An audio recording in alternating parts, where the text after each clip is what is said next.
The options jurors had were not the same as today. Life without parole was not an option.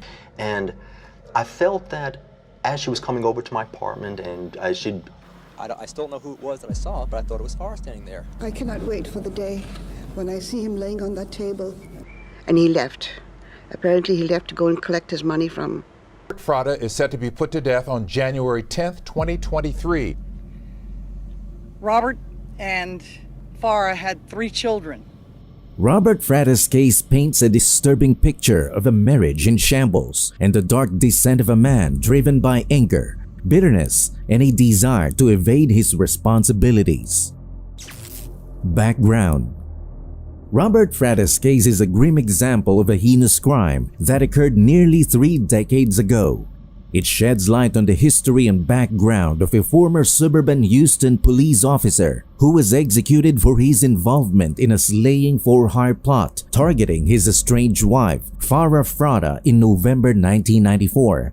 Robert Fratta was born on February 22, 1957 in Westbury, New York, USA.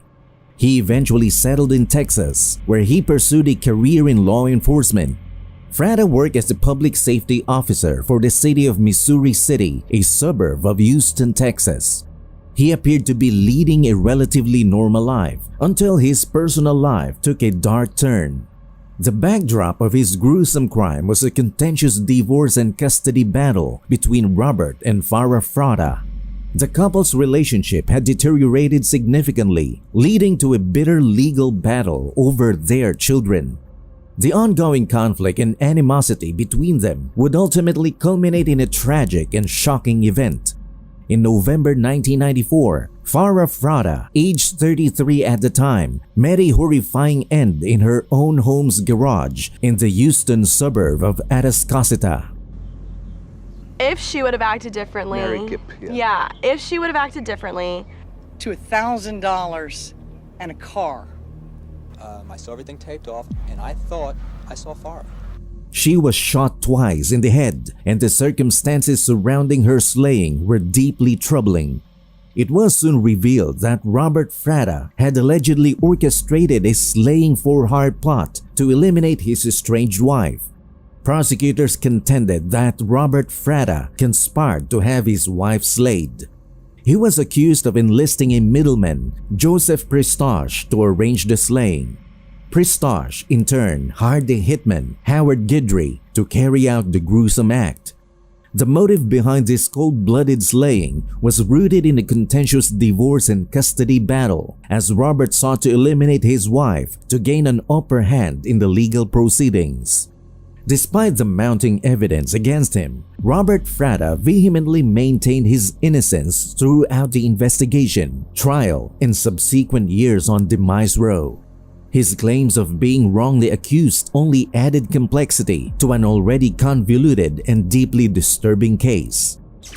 Complex case of Robert Fratta.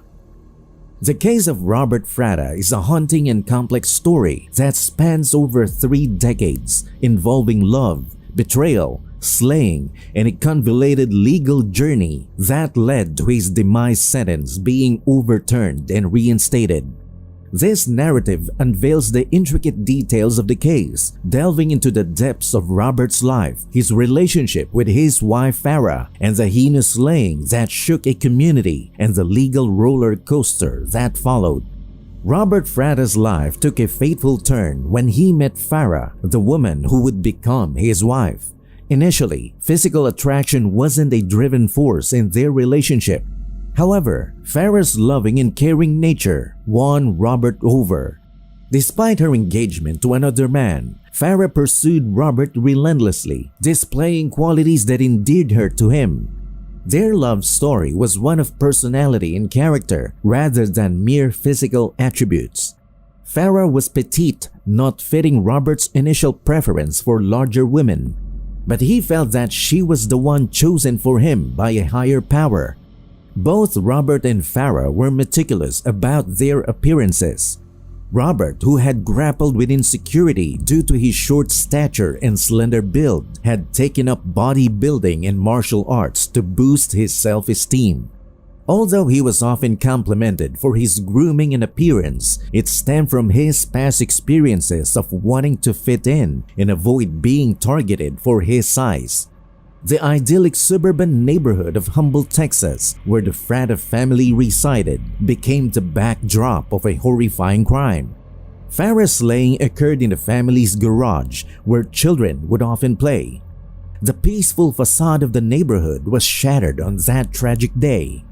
Farah's routine of parking her car in the garage became her downfall.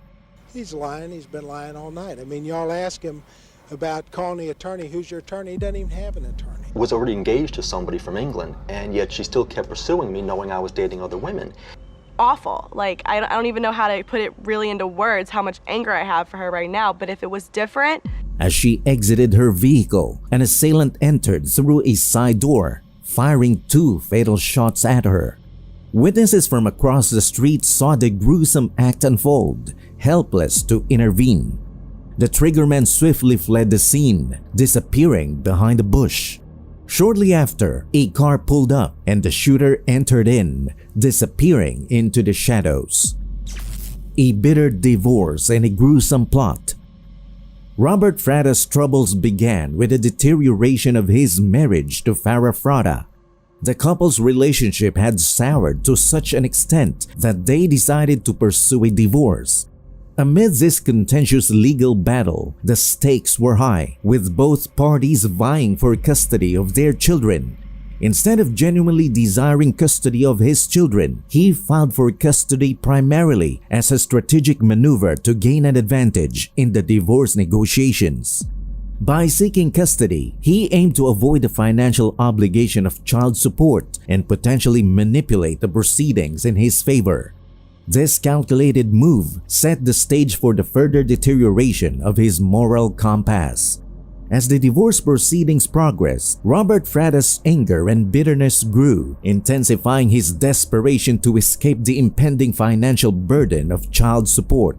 In a shocking and morally reprehensible turn, he began to approach acquaintances and individuals with a sinister proposal, asking if they would be willing to his wife Farah on his behalf.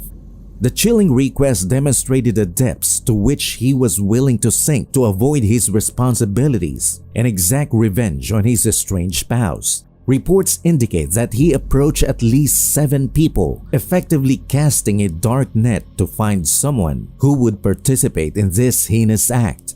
The sinister nature of his proposition sent shock waves through those who were unfortunate enough to be approached by him. Eventually, Robert Fratta succeeded in finding someone willing to participate in his gruesome plot. It was a premeditated crime. Fratta hired a hitman to kill his estranged wife Farah back in 1994. According to family members, usually he takes the children to dinner. This individual would become the middleman in the slaying for hire scheme, facilitating the connections between Robert and the eventual hitman who would carry out the slaying. The middleman played a pivotal role in bringing together the elements of his sinister plan, making it a stark reality. The divorce proceedings, initially meant to resolve the couple's differences, instead became a backdrop for a gruesome plot that would ultimately lead to tragedy and legal repercussions for all those involved. The key players: Fratta, Price, Guidry. The slaying plot that unfolded in the Robert Fratta case was a chilling tale of manipulation, conspiracy, and ultimately a heinous act of violence.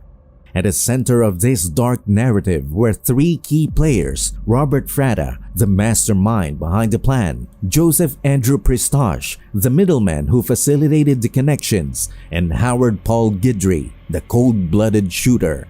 Together, they orchestrated a meticulously planned slaying plot with a chilling motive to eliminate Farah Fratta. Robert Fratta played the central role in this sinister conspiracy. He was not only the estranged husband of the victim, Farah Fratta, but also the mastermind behind the entire slaying plot.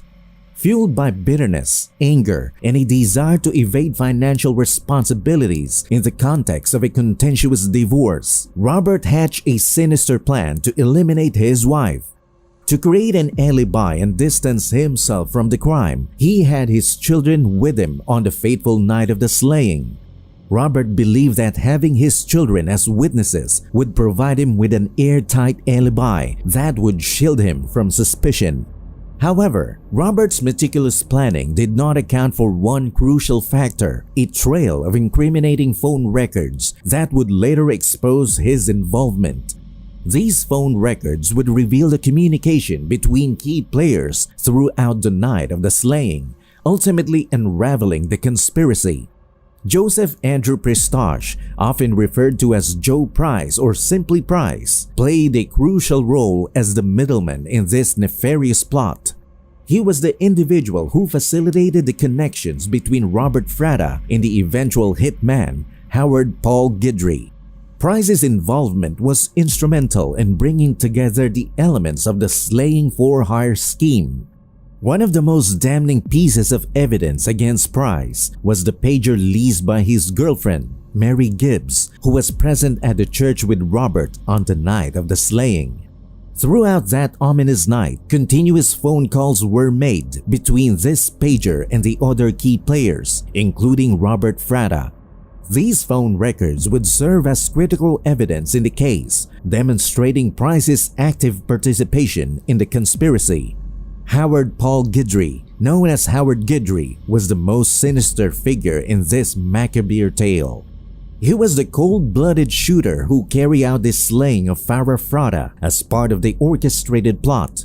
Guidry's involvement was marked by a horrifying lack of remorse and a willingness to carry out the slaying with ruthless precision. On the night of the slaying, Guidry waited in the shadows, prepared to execute the plan with deadly intent. He entered the Fratta residence, confronted Fratta, and fired the fatal shots that ended her life. His chilling confession provided detailed insight into the gruesome events of that night, including how he shot her once in the head, and when she still moved, shot her once more. Guidry's involvement would later become a pivotal point of contention in the legal proceedings, particularly concerning the voluntariness of his confession. Allegations of coercion emerged, ultimately leading to the overturning of his slaying conviction.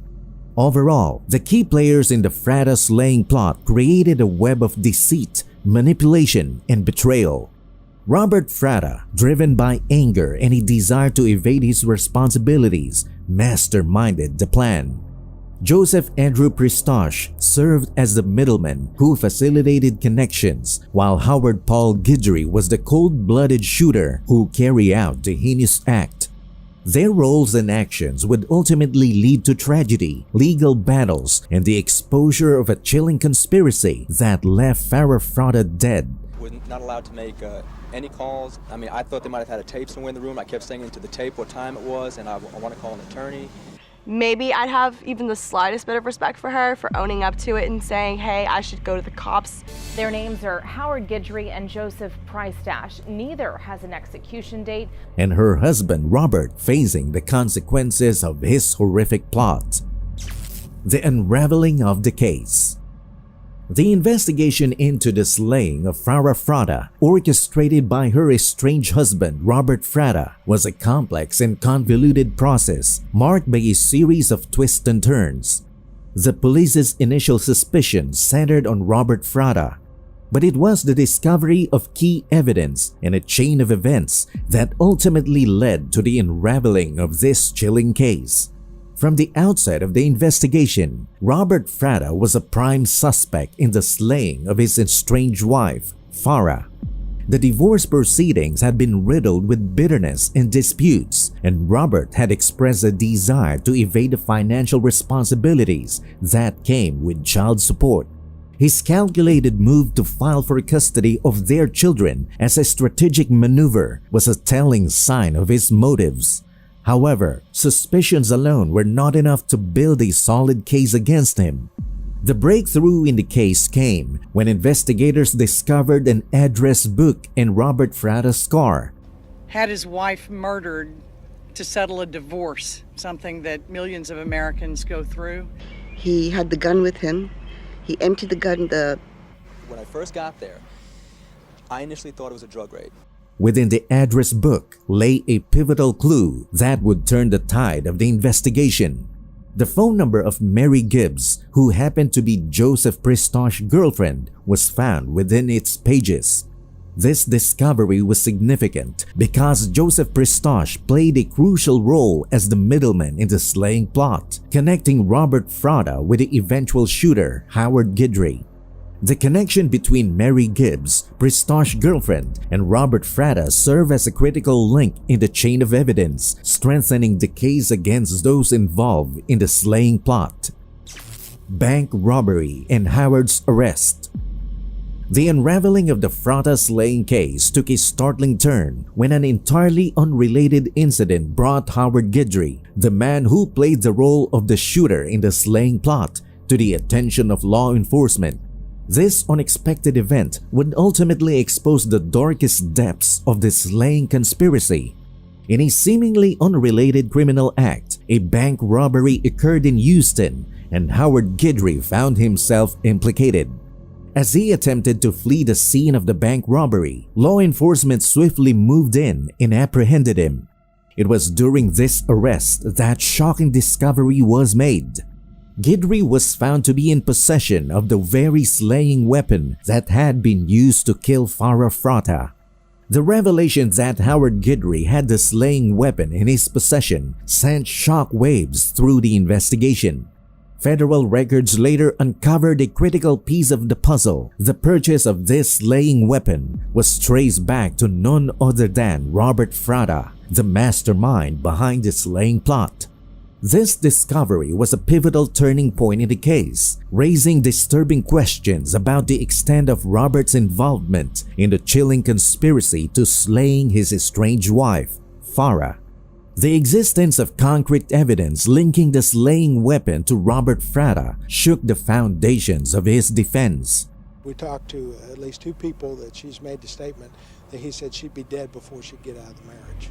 The young girl, she still asks for her mother. Mommy, I love you, Mommy.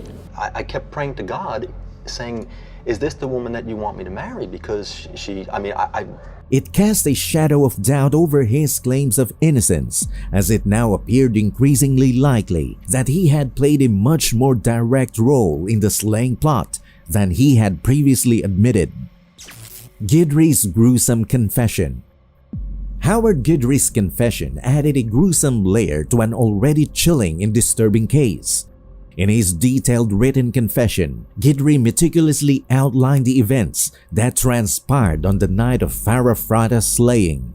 What set this confession apart was his careful acknowledgement of all his rights before signing the statement, ensuring that it would hold up as credible evidence in court.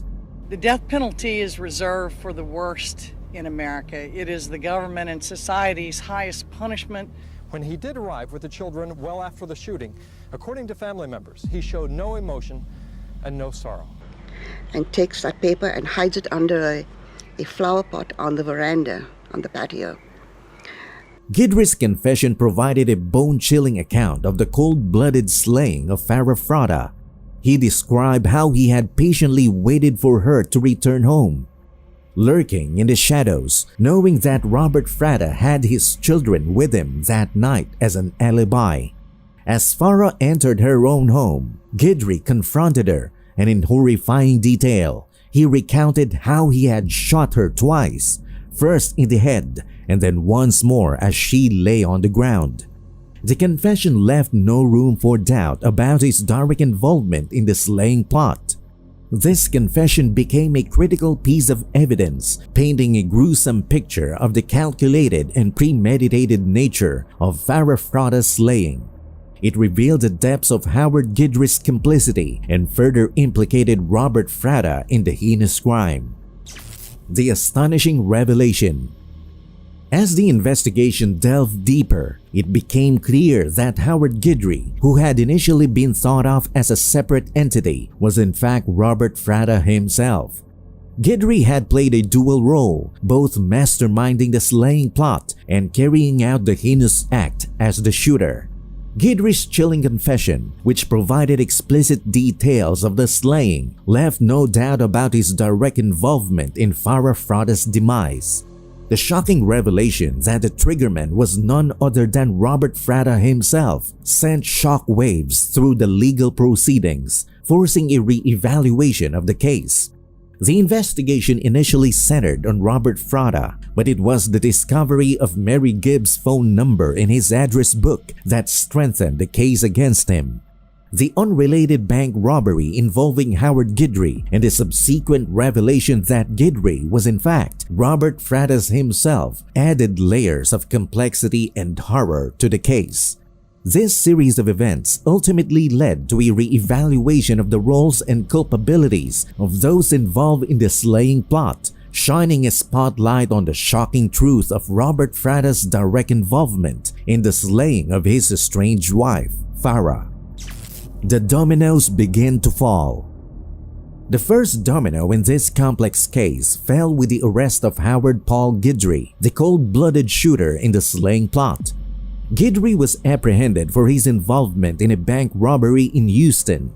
This unrelated incident would unwittingly set off a series of events that would bring the slaying plot to light. Guidry's arrest was significant not only because it led to the recovery of the slaying weapon, but also because it raised questions about the extent of his involvement in the slaying of Farah Fratta. At this point, Robert Fratta still maintained his facade, believing that the alibi he had constructed with his children would protect him from suspicion. Price confesses. The middleman's admission. As the investigation into the slaying for hire plot intensified, one crucial figure came under the spotlight: Joseph Andrew Pristosh. Pristosh had served as the middleman in the sinister plan, facilitating connections between the key players and coordinating the deadly conspiracy. With each day passing, the pressure on Pristosh grew, leading to an unexpected turn of events that would unravel the entire plot. The mounting scrutiny and relentless investigative efforts ultimately broke Pristosh's resolve. In a critical turning point in the case, he made a confession that would prove to be a significant breakthrough. With this admission, he not only acknowledged his involvement, but also provided critical evidence that further solidified the case against Robert Fratta. One of the key revelations in Pristosh's confession was the role that financial burden and a bitter divorce had played in motivating Robert Fratta. As the divorce proceedings unfolded, the prospect of paying substantial child support and the potential loss of custody of their children had fueled Fratta's desire to eliminate his estranged wife, Farah. Pristosh's confession effectively added weight to the case against the alleged mastermind by revealing the underlying motivations behind the slaying plot. With Joseph Andrew Pristosh's confession and the mounting evidence against him, the investigative net around Robert Fratta began to constrict. To murder his wife Farah in 1994. Heartless woman, and I have no respect for her whatsoever. The three children were with Bob Fratta last night during the shooting. Investigators had diligently pieced together the intricate puzzle of the slaying for hire plot, connecting the dots between the middleman, the shooter, and the alleged mastermind. Fratta's arrest. The arrest of Robert Fratta marked the culmination of a painstaking and relentless investigation that had unveiled the dark and calculating motives behind the slaying plot. The law enforcement agencies involved had worked tirelessly to expose the truth and bring the perpetrators to justice. The arrest of Robert Fratta not only served as a significant milestone in the legal proceedings, but also as a symbolic moment of closure for those affected by Farah Fratta's tragic slaying. It underscores the importance of thorough investigative work, the pursuit of justice, and the determination to unravel even the most complex and sinister of conspiracies. Fratta's life behind bars. Robert Fratta's life behind bars, which had begun in 1995, was marked by the weight of his heinous actions. His arrest and subsequent conviction had put an end to his sinister plot, but it had also led to a life of incarceration. While in prison, Fratta struggled to maintain his physical fitness, relying on basic exercises like push-ups and pull-ups due to the absence of weights in the yard. Frada's arrest and conviction had exposed the disturbing subculture of bodybuilding, tanning, and an obsession with physical perfection. While many involved in this culture admired him for his dedication to his body, they could not ignore the chilling crimes he had committed. The case shed light on the dark side of the subculture that Robert Frada had been a part of. Frada was diagnosed as narcissistic and with an antisocial personality disorder, traits that fueled his ruthless pursuit of his goals, regardless of the consequences. I was going to actually walk up to her and joke, "Oh, what do you got, a drug raid going on here?" That'll be justice for me. I know for myself he's gone. Bullets on the bed, spent bullets, and his obsession with physical perfection extended to his desire to control his wife's appearance, even paying for her breast implants. This control and possessiveness would ultimately lead to Farah Frada's tragic fate. Frada, complex obsessions uncovered. One of the most perplexing aspects of the case is Robert Frada's fixation on physical perfection, which extended beyond his dedication to bodybuilding. Frada's commitment to his workouts was extreme, with a daily routine that involved focusing on different areas of his body for hours at a time. This obsessive behavior was in part rooted in his narcissistic tendencies. He took immense pride in sculpting what he perceived as the ideal physique, often admiring himself in the gym's mirrors. However, alongside his fixation on physical perfection, there existed a darker aspect of his physicality. One of the most chilling aspects of this case is the fact that these unusual physical practices were not illegal, despite their disturbing nature. Frada's physical preferences did not directly implicate him in the slaying plot, but they shed light on the complexities of his personality. Another enigmatic figure in this case is Mary Kip Price, Joseph Pristash's girlfriend. He was not only aware of the slaying plot, but could have potentially prevented it. However, she chose to remain silent, prioritizing her relationship with Price over the safety of Farah Frada. Her actions, or lack thereof, raised questions about her motivations and moral choices. Mary's eventual decision to cooperate with law enforcement only came when she faced potential legal consequences herself. She was granted immunity in exchange for revealing everything she knew about the slaying plot. Her delayed involvement highlights the complicated dynamics surrounding this case, where self-preservation often took precedence over morality. Despite the shocking revelations about Frada's physical preference and Mary Kip Price's delayed cooperation, these aspects were not central to the criminal case against Robert Frada. Instead, the focus remained on gathering evidence related to the slaying plot and building a case against the alleged mastermind. Investigators said he paid $1,000 and a Jeep for the hit. One of them was here tonight. Frada never apologized. In the punishment phase of the trial, the jury will have only two choices, either life in prison. The investigation and subsequent trials exposed the intricate web of individuals involved in the conspiracy and the quest for justice in a case filled with complexity and moral ambiguity. Legal journey. The ending of Robert Frada for the capital slaying of his wife, Farah Frada, marked the harrowing conclusion to a protracted legal saga that unfolded over a decade. This complex case involved multiple trials, appeals, and a disturbing web of motives and actions that underscore the severity of Frada's crimes. Harris County District Attorney Kim Ogg's statement encapsulates the gravity of the situation and the legal journey that led to this outcome. Frada's conviction and subsequent ending followed a two-stage legal process, which included separate juries and trials.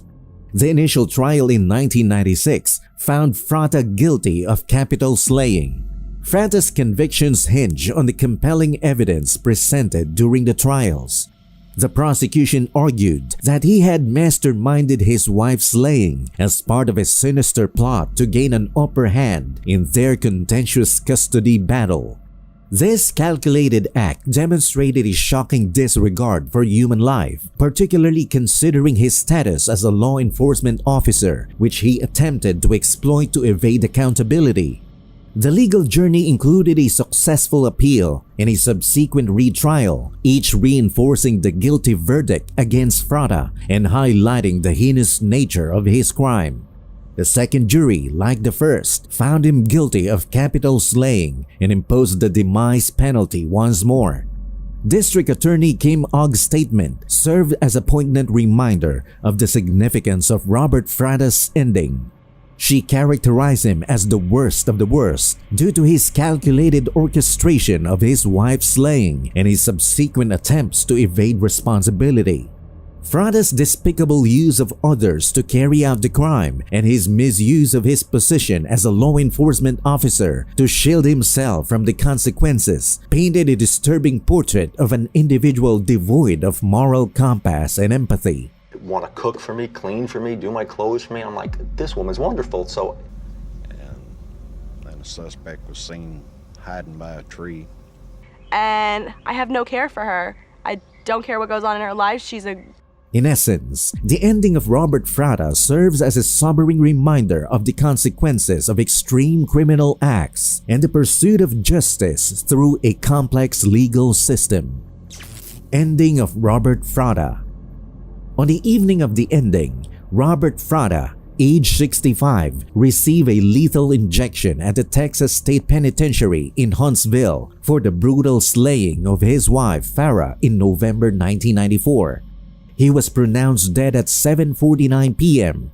The U.S. Supreme Court had earlier rejected an appeal from Fratta's lawyers seeking to halt the ending.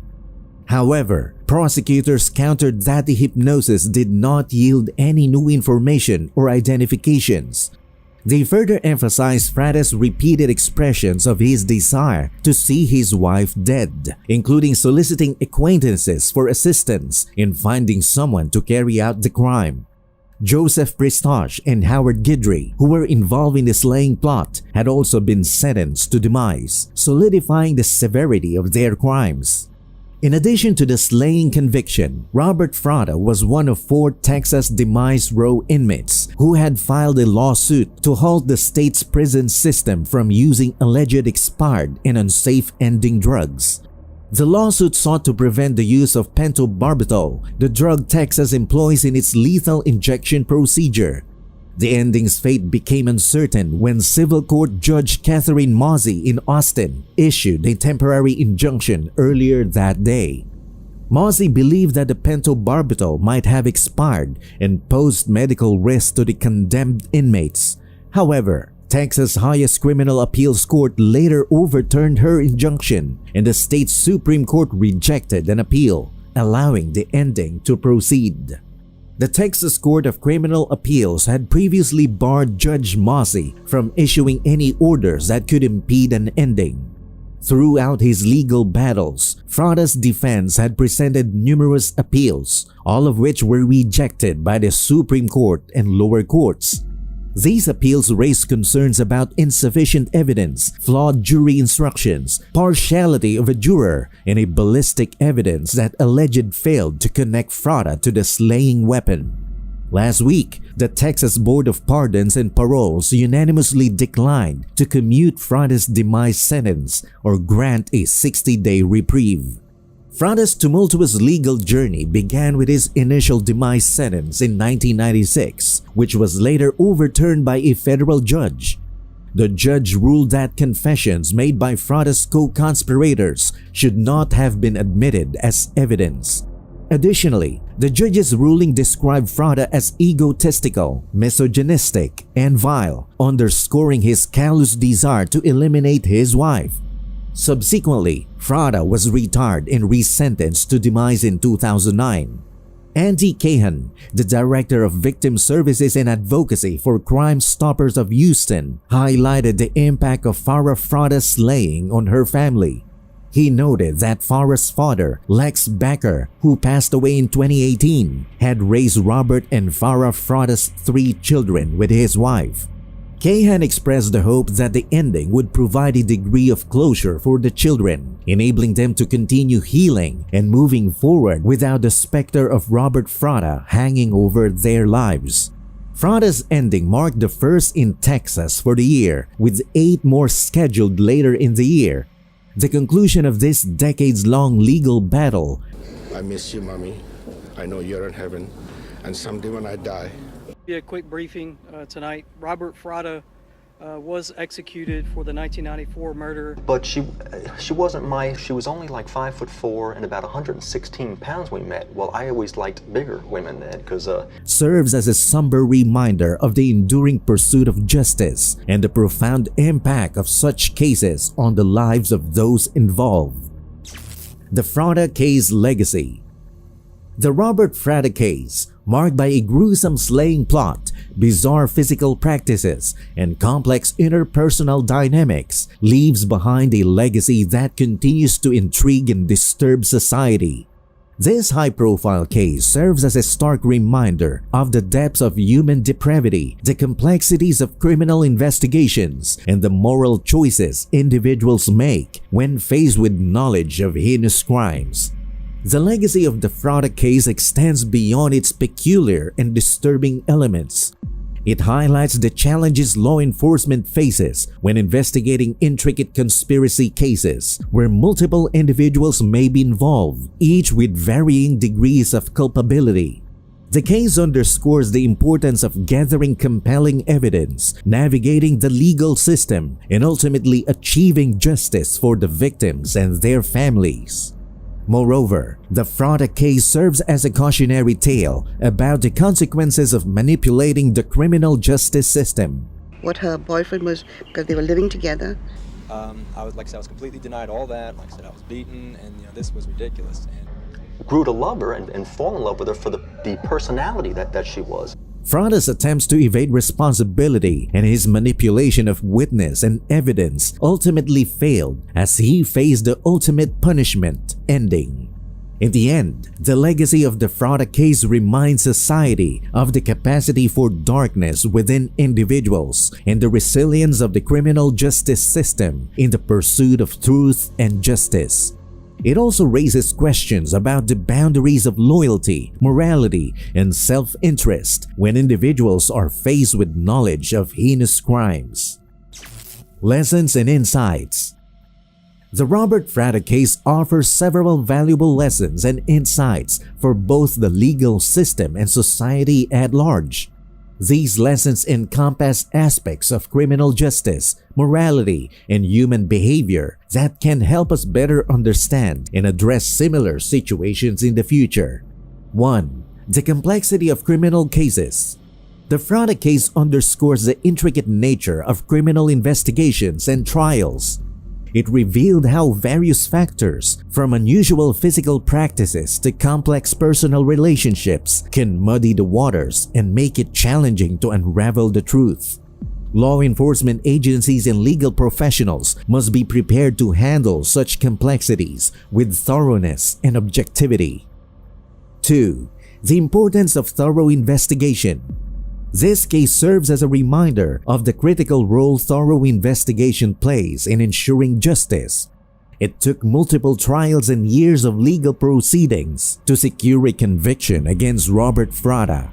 Investigative diligence, including gathering evidence, interviewing witnesses, and verifying claims, is paramount to building a strong case. 4. Human complexity. Robert Frada's contradictory behavior, demanding physical perfection from his wife while engaging in unusual physical practices, serves as a reminder of the multifaceted nature of human beings.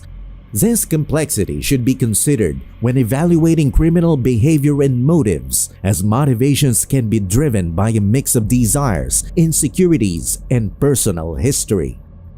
5. Lessons for personal safety.